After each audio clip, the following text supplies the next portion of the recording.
ओम शांति। आज है 15 फरवरी 2021 की साकार मुरली। पहले सुनते हैं मुरली की मुख्य पॉइंट्स। बाबा ने कहा, आधा कल्प से मनुष्य देह अभिमान में रहने के आदती बन गए हैं, इसलिए देही अभिमानी हो रहना भूल जाते हैं। तभी तो बाप तुम्हें घड़ी घड़ी कहते हैं, बच्चे देही अभिमानी बनो। अभी तुम्हारा यह एक जन्म सबसे अच्छा जन्म है। तुम्हारे इस ब्राह्मण धर्म को देवता धर्म से भी सर्वोत्तम धर्म कहेंगे। फिर बाबा ने एक फरमान दिया, कोई भी देहधारी को याद ना करो। इन आँखों से जो कुछ देखते हो वह सब खत्म हो जाना है, इसलिए इस कब्रिस्तान को भूलते जाओ। माया के तूफान तो बहुत आएंगे, इनसे डरना नहीं है। ना ही कर्मेंद्रियों से कोई ऐसा काम करना है। तूफान आते हैं तब जब तुम बाप को भूल जाते हो। फिर कहा, यह याद की यात्रा कल्प में एक ही बार होती है। वह तो मृत्यु लोक की यात्राएं हैं, यह है अमर लोक की यात्रा। तुम याद करेंगे, पवित्र रहेंगे और स्वदर्शन चक्र फिराते रहेंगे तो उच्च पद पाएंगे। यह है ही संगम युग, सर्व की चढ़ती कला का युग। इस समय सब चढ़ जाते हैं। तुम 21 जन्मों के लिए बेहद के बाप से वर्षा लेने आए हो। याद की यात्रा में रहकर अपने को पवित्र बनाते हो। फिर विकार में गए तो खलास, एकदम गिर पड़ेंगे। और लास्ट में बाबा ने कहा, यह सदैव याद रखो कि हम आत्मा है और हमें एक बाप को ही याद करना है। जो पास विद ऑनर होंगे उनको जास्ती मार्क्स मिलेंगे। सबकी रस्सी एक बाप के हाथ में है, वही सबको ले जाएंगे। वह सर्व के सद्गति दाता है ना। अब सुनते हैं महावाक्यों को विस्तार से। मुरली का सार। मीठे बच्चे, यह संगम युग है, चढ़ती कला का युग। इसमें सभी का भला होता है, इसलिए कहा जाता, चढ़ती कला तेरे भाने सर्व का भला। प्रश्न, बाबा सभी ब्राह्मण बच्चों को बहुत बहुत बधाइयाँ देते हैं, क्यों? उत्तर, क्योंकि बाबा कहते, तुम मेरे बच्चे मनुष्य से देवता बनते हो। तुम अभी रावण की जंजीरों से छूटते हो। तुम स्वर्ग की राजाई पाते हो, पास विद ऑनर बनते हो, मैं नहीं। इसलिए बाबा तुम्हें बहुत बहुत बधाइयाँ देते हैं।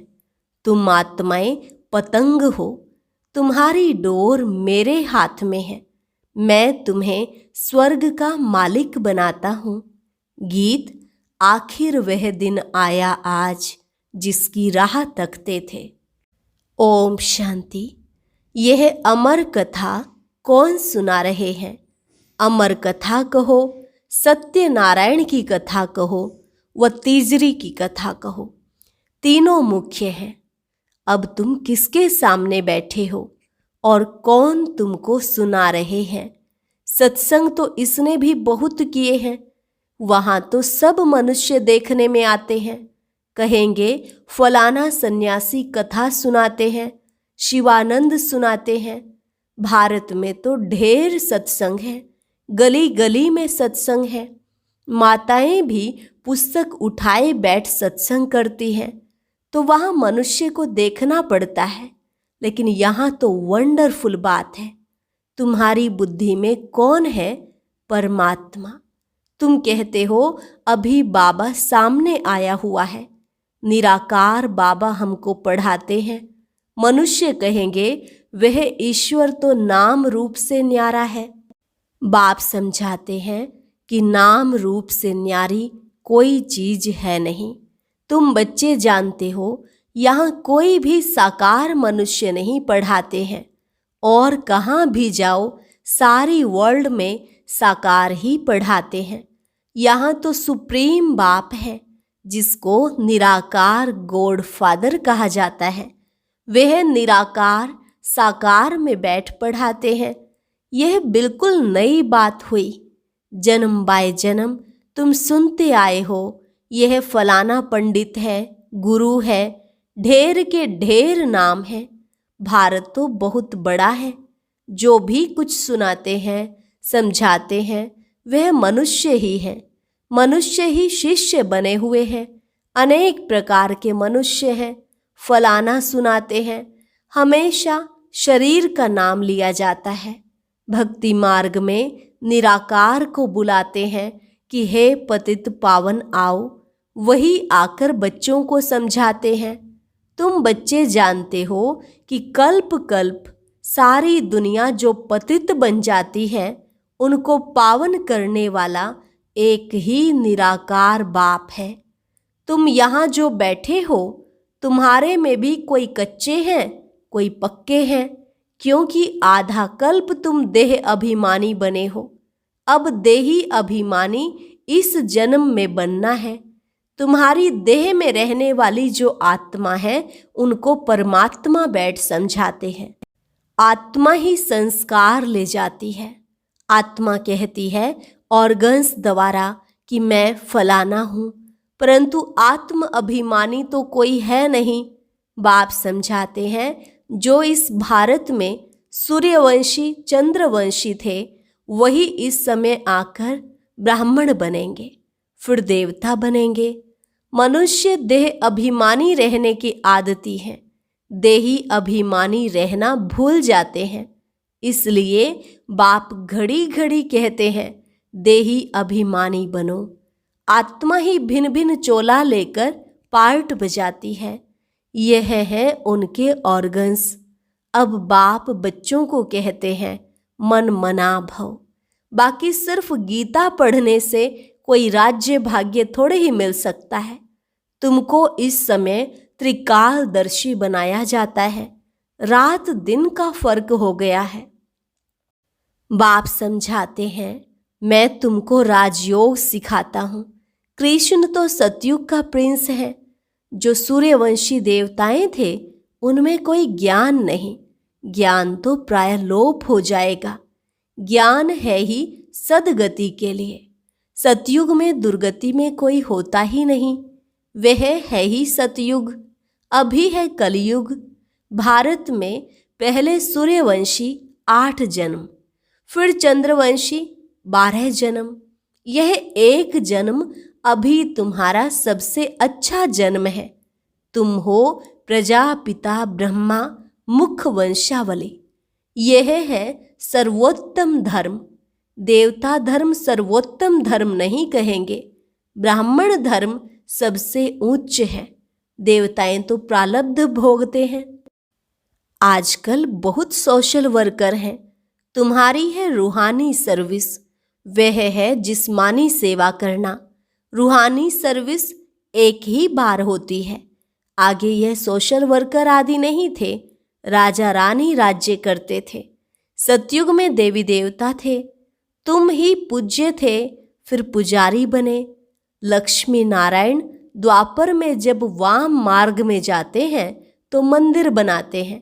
पहले पहले शिव का बनाते हैं। वह है सर्व का सद्गति दाता, तो उनकी जरूर पूजा होनी चाहिए। शिव बाबा ने ही आत्माओं को निर्विकारी बनाया था ना।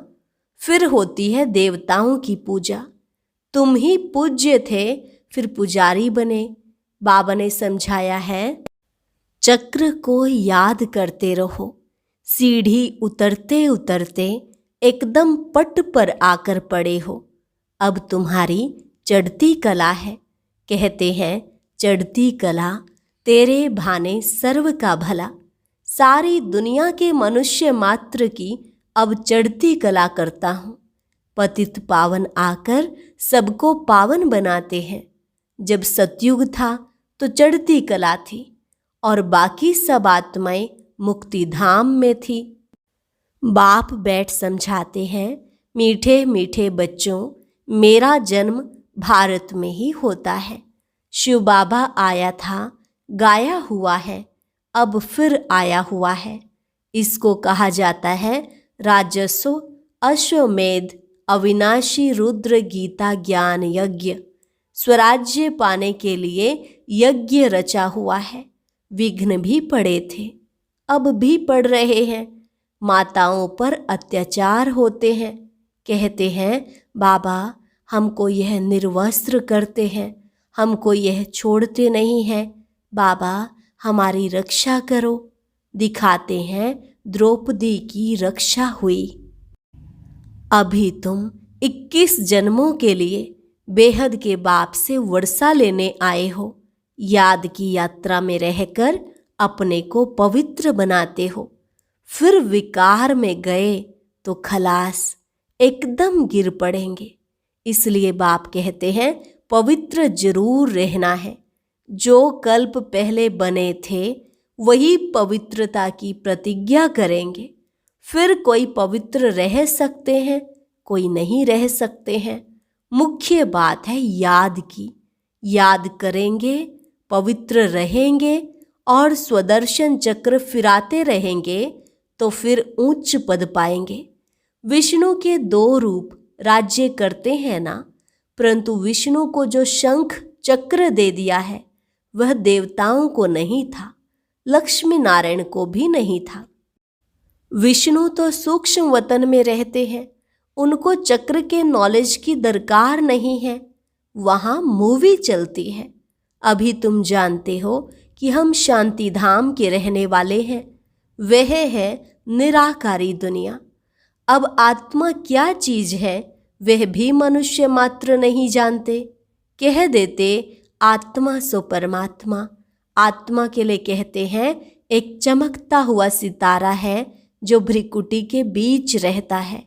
इन आँखों से देख न सके, भल कोई कितना भी कोशिश करे, शीशे आदि में बंद करके रखें कि देखें कि आत्मा निकलती कैसे है। कोशिश करते हैं परंतु किसको भी पता नहीं पड़ता है आत्मा क्या चीज है, कैसे निकलती है। बाकी इतना कहते हैं आत्मा स्टार मिसल है, दिव्य दृष्टि बिगर उसको देखा नहीं जाता। भक्ति मार्ग में बहुतों को साक्षात्कार होता है। लिखा हुआ है अर्जुन को साक्षात्कार हुआ अखंड ज्योति है। अर्जुन ने कहा हम सहन नहीं कर सकते। बाप समझाते हैं इतना तेजो में आदि कुछ है नहीं। जैसे आत्मा आकर शरीर में प्रवेश करती है पता थोड़े ही पड़ता है। अब तुम भी जानते हो कि बाबा कैसे प्रवेश कर बोलते हैं, आत्मा आकर बोलती है। यह भी ड्रामा में सारी नोंद है, इसमें कोई के ताकत की बात नहीं। आत्मा कोई शरीर छोड़ जाती नहीं है। यह साक्षात्कार की बात है, वंडरफुल बात है ना। बाप कहते हैं मैं भी साधारण तन में आता हूँ। आत्मा को बुलाते हैं ना, आगे आत्माओं को बुलाकर उनसे पूछते भी थे। अभी तो तमो प्रधान बन गए हैं ना। बाप आते ही इसलिए हैं कि हम जाकर पतितों को पावन बनाएं। कहते भी हैं 84 जन्म, तो समझना चाहिए कि जो पहले आए हैं उन्होंने ही 84 जन्म लिए होंगे। वह तो लाखों वर्ष कह देते हैं। अब बाप समझाते हैं तुमको स्वर्ग में भेजा था, तुमने जाकर राज्य किया था। तुम भारतवासियों को स्वर्ग में भेजा था, राजयोग सिखाया था संगम पर। बाप कहते हैं मैं कल्प के संगम युगे आता हूँ। गीता में फिर युगे युगे अक्षर लिख दिया है। अभी तुम जानते हो हम सीढ़ी कैसे उतरते हैं फिर चढ़ते हैं। चढ़ती कला फिर उतरती कला। अभी यह संगम युग है, सर्व की चढ़ती कला का युग। सब चढ़ जाते हैं, सब ऊपर में जाएंगे, फिर तुम आएंगे स्वर्ग में पार्ट बजाने। सतयुग में दूसरा कोई धर्म नहीं था, उनको कहा जाता है वॉइसलेस वर्ल्ड। फिर देवी देवताएं वाम मार्ग में जाकर सब विशेष होने लगते हैं, पतित बनने लगते हैं, यथा राजा रानी तथा प्रजा। बाप समझाते हैं हे भारतवासी, तुम वॉइसलेस वर्ल्ड में थे, अब है विशेष वर्ल्ड। अनेक धर्म हैं, बाकी एक देवी देवता धर्म नहीं है। जरूर जब ना हो तब तो फिर स्थापन हो। बाप कहते हैं मैं ब्रह्मा द्वारा आकर आदि सनातन देवी देवता धर्म की स्थापना करता हूँ। यहाँ ही करेगा ना, सूक्ष्म वतन में तो करेंगे नहीं। लिखा हुआ है ब्रह्मा द्वारा आदि सनातन देवी देवता धर्म की रचना रचते हैं। तुमको इस समय पावन नहीं कहेंगे, पावन बन रहे हैं। टाइम तो लगता है ना। पतित से पावन कैसे बने यह कोई भी शास्त्रों में नहीं है। वास्तव में महिमा तो एक बाप की है। उस बाप को भूलने के कारण ही ऑर्फन बन पड़े हैं, लड़ते रहते हैं। फिर कहते हैं सब मिलकर एक कैसे हो। भाई भाई है ना। बाबा तो अनुभवी है, भक्ति भी इसने पूरी की है, सबसे अधिक गुरु किए हुए हैं। अब बाप कहते हैं इन सब को छोड़ो, अब मैं तुमको मिला हुआ हूं। सर्व का सदगति दाता एक सत्य श्री अकाल कहते हैं ना। अर्थ नहीं समझते, पढ़ते तो बहुत रहते हैं। बाप समझाते हैं अभी सब पतित हैं, फिर पावन दुनिया बनेगी। भारत ही अविनाशी है, यह कोई को पता नहीं है। भारत का कभी विनाश नहीं होता और ना कभी प्रलय होती है। यह जो दिखाते हैं सागर में पीपल के पत्ते पर श्री कृष्ण आए, अब पीपल के पत्ते पर तो बच्चा आ न सके। बाप समझाते हैं तुम गर्भ से जन्म लेंगे बड़े आराम से, वहाँ गर्भ महल कहा जाता है, यहाँ है गर्भ जेल। सतयुग में है गर्भ महल। आत्मा को पहले से ही साक्षात्कार होता है, यह तन छोड़ दूसरा लेना है। वहाँ आत्म अभिमानी रहते हैं। मनुष्य तो न रचयिता को न रचना के आदि मध्य अंत को जानते हैं। अभी तुम जानते हो बाप है ज्ञान का सागर, तुम मास्टर सागर हो। तुम माताएं हो नदियाँ और यह गोप है ज्ञान मानसरोवर। यह ज्ञान नदियाँ हैं, तुम हो सरोवर। प्रवृत्ति मार्ग चाहिए ना। तुम्हारा पवित्र गृहस्थ आश्रम था, अभी पतित है।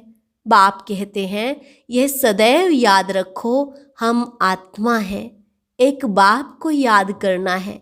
बाबा ने फरमान दिया है कोई भी देहधारी को याद ना करो। इन आँखों से जो कुछ देखते हो वह सब खत्म हो जाना है। इसलिए बाप कहते हैं मन मना भव मध्याजी भव। इस कब्रिस्तान को भूलते जाओ। माया के तूफान तो बहुत आएंगे, इनसे डरना नहीं है। बहुत तूफान आएंगे, परंतु कर्मेंद्रियों से कर्म नहीं करना है। तूफान आते हैं तब जब तुम बाप को भूल जाते हो। यह याद की यात्रा एक ही बार होती है, वह है मृत्यु लोक की यात्राएं। अमर लोक की यात्रा यह है। तो बाप कहते हैं कोई भी देहधारी को याद ना करो। बच्चे शिव जयंती की कितनी तारें भेजते हैं। बाप कहते हैं तत्वम। तुम बच्चों को भी बाप बधाइयाँ देते हैं। वास्तव में तुमको बधाइयाँ हो, क्योंकि मनुष्य से देवता तुम बनते हो। फिर जो पास विद ऑनर होगा उनको जास्ती मार्क्स अर्थात अच्छा नंबर मिलेगा। बाप तुमको बधाइयाँ देते हैं कि अब तुम रावण की जंजीरों से छूटते हो। सभी आत्माएं पतंगे हैं, सबकी रस्सी बाप के हाथ में है, वह सबको ले जाएंगे। सर्व के सदगति दाता हैं, परंतु तुम स्वर्ग की राजाई पाने के लिए पुरुषार्थ कर रहे हो। अच्छा, मीठे मीठे सिक्की लदे बच्चों प्रति मात पिता बाप दादा का याद प्यार और गुड मॉर्निंग। रूहानी बाप की रूहानी बच्चों को नमस्ते। रूहानी बच्चों की रूहानी बाप दादा को नमस्ते नमस्ते, गुड मॉर्निंग। धारणा के लिए मुख्य सार। पहली पॉइंट, पास विद ऑनर होने के लिए एक बाप को याद करना है, किसी भी देहधारी को नहीं। इन आँखों से जो दिखाई देता है उसे देखते भी नहीं देखना है। दूसरी पॉइंट, हम अमर लोक की यात्रा पर जा रहे हैं, इसलिए मृत्यु लोक का कुछ भी याद ना रहे। इन कर्मेंद्रियों से कोई भी विकर्म ना हो, यह ध्यान रखना है। वरदान, अतीन्द्रिय सुख में स्थिति द्वारा अनेक आत्माओं का आह्वान करने वाले विश्व कल्याणकारी भव। अतीन्द्रिय सुख में स्थिति द्वारा अनेक आत्माओं का आवाहन करने वाले विश्व कल्याणकारी भव। जितना लास्ट कर्मातीत स्टेज समीप आती जाएगी, उतना आवाज से परे शांत स्वरूप की स्थिति अधिक प्रिय लगेगी। इस स्थिति में सदा अतीन्द्रिय सुख की अनुभूति होगी और इसी अतीन्द्रिय सुख में स्थिति द्वारा अनेक आत्माओं का सहज आवाहन कर सकेंगे। यह पावरफुल स्थिति ही विश्व कल्याणकारी स्थिति है। इस स्थिति द्वारा कितनी भी दूर रहने वाली आत्मा को संदेश पहुंचा सकते हो। स्लोगन, हर एक की विशेषता को स्मृति में रख फेथफुल बनो तो संगठन एक मत हो जाएगा। हर एक की विशेषता को स्मृति में रख फेथफुल बनो तो संगठन एक मत हो जाएगा। अच्छा, ओम शांति। आज की अव्यक्त मुरली जरूर सुने। उसके लिए ऊपर दिए गए बॉक्स को टच करें।